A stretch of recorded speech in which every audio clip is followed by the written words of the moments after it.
CG Chamala a dit, mais je reviens sur l'accord cadre d'Addis Abeba. Nous avons pris quelques engagements. Un, établir l'autorité de l'État sur toute l'étendue du territoire. Vous avez posé une belle question. Comment une autorité comme ça a pu s'échapper? L'État n'est pas présent. L'absence de l'État. Là, c'est l'un des engagements que nous avions pris. Nous, à l'interne, nous devions travailler sur l'autorité, sur la mise en place de l'autorité sur toute l'étendue du territoire. Nous avons pris l'engagement de travailler sur les réformes des institutions. Les institutions judiciaires, financières, les institutions nationales. Nos institutions posent problème. Voilà notre faiblesse. Et ça, c'est l'un des engagements que nous avons pris dans le cadre de l'accord d'Addis Abeba que nous avions signé. Parce qu'il y a des choses que nous devions, sur lesquelles nous devions travailler d'abord à l'interne. Parce que... Oui, mais arrêtons tout le temps de gémir, de jérémiades. Le pays est en train de, je ne dirais pas d'avancer, mais d'évoluer. Aujourd'hui, nous rencontrons beaucoup de défis qui, chaque fois, demandent qu'on réagisse les tirs. On se plaint beaucoup, mais on ne propose jamais de solution. Monsieur Charles, moi, je ne me plains pas. Et nous avons donné toujours des propositions. Le docteur Denis Mukwege était candidat, il est venu avec son plan de paix, son projet de société. Malheureusement, on n'a pas eu des élections dignes de ces noms. Si nous parlons de l'accord cadre d'Addis Abeba, ça n'a pas été mis en œuvre. C'est un problème qu'il y a à l'interne que nous décrions aujourd'hui, qu'on doit résoudre. Qu'est-ce qu'il faut faire? C'est ceux qui sont au pouvoir. Kabila. Il ne faut pas tout appointer du doigt. Qu'est-ce qu'il faut faire concrètement? Kabila a été au pouvoir lors de la signature de l'accord cadre d'Addis Abeba. Ces réformes-là devraient être faites. Ce n'est pas par nous la population. Ce sont ceux qui sont au pouvoir qui devraient mener des réformes, qui devraient établir l'autorité de l'État sur toute l'étendue du territoire. On le rappelle. Et on dit au gouvernement actuel de travailler pour revenir cet accord-là et de travailler sur nos engagements. Oui.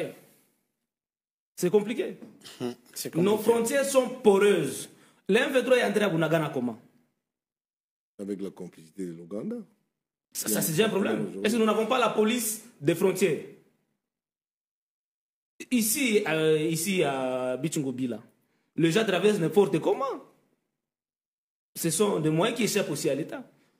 En parlant de l'Ouganda tout à l'heure, j'allais revenir sur les ADF qui ont commis des crimes dernièrement avec près de 45 morts.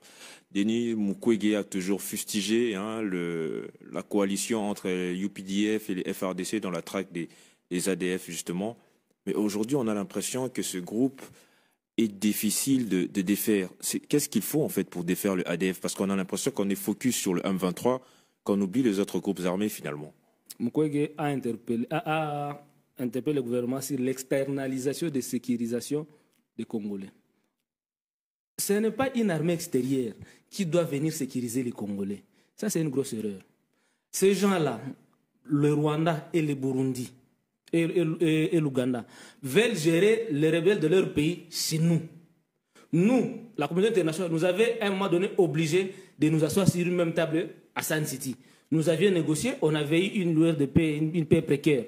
Pourquoi aujourd'hui, on ne peut pas obliger à l'Ouganda de négocier, d'organiser un dialogue avec les rebelles des ADF Nalu? Pourquoi pas au Rwanda, aujourd'hui, on ne peut pas obliger à Kagame de s'asseoir sur la même table avec les FDLR et négocier et trouver la paix ensemble? Mais c'est à la RDC qu'on demande de négocier avec les M23, de les intégrer dans l'armée et dans l'administration. Tandis que les FDLR, s'ils seront neutralisés, ils ne seront pas intégrés dans l'armée rwandaise, mais dans la vie civile.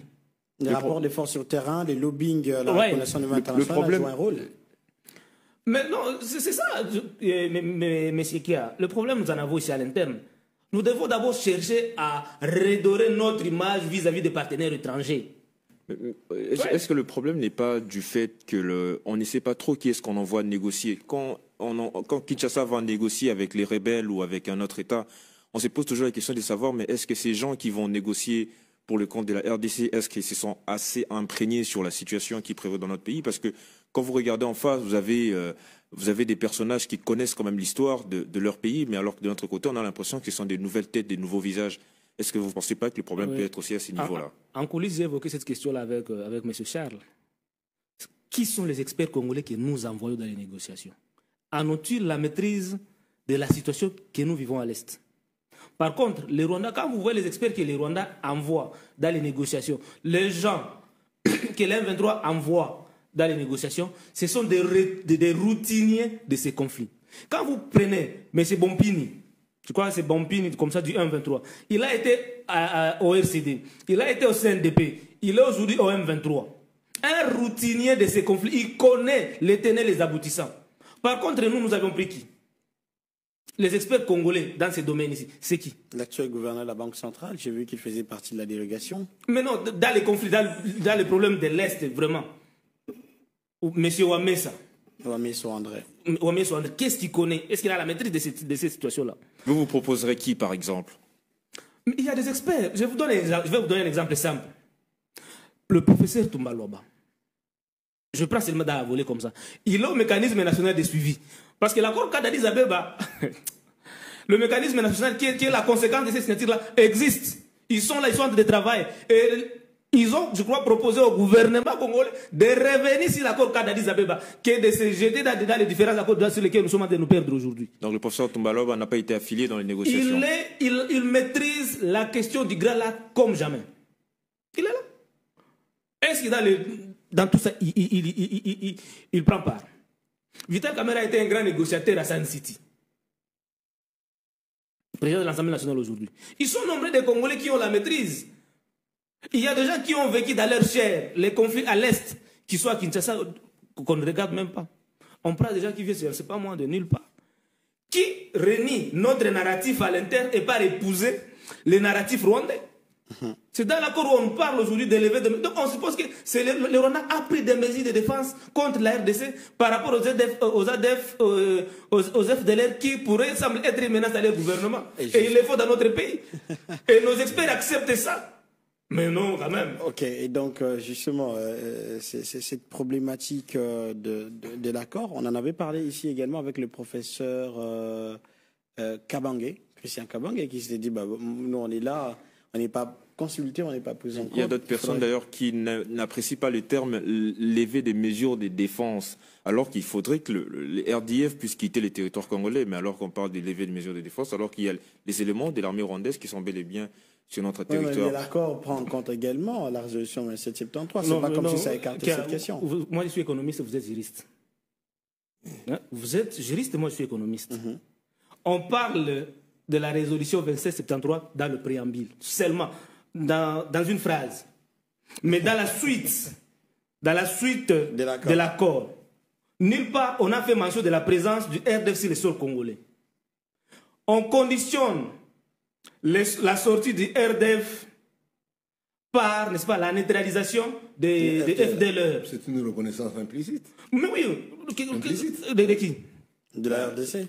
Mais la résolution 2773. De l'accord qui reconnaît implicitement qu'il y a des troupes rwandaises sur le sol congolais. Je dis ceci.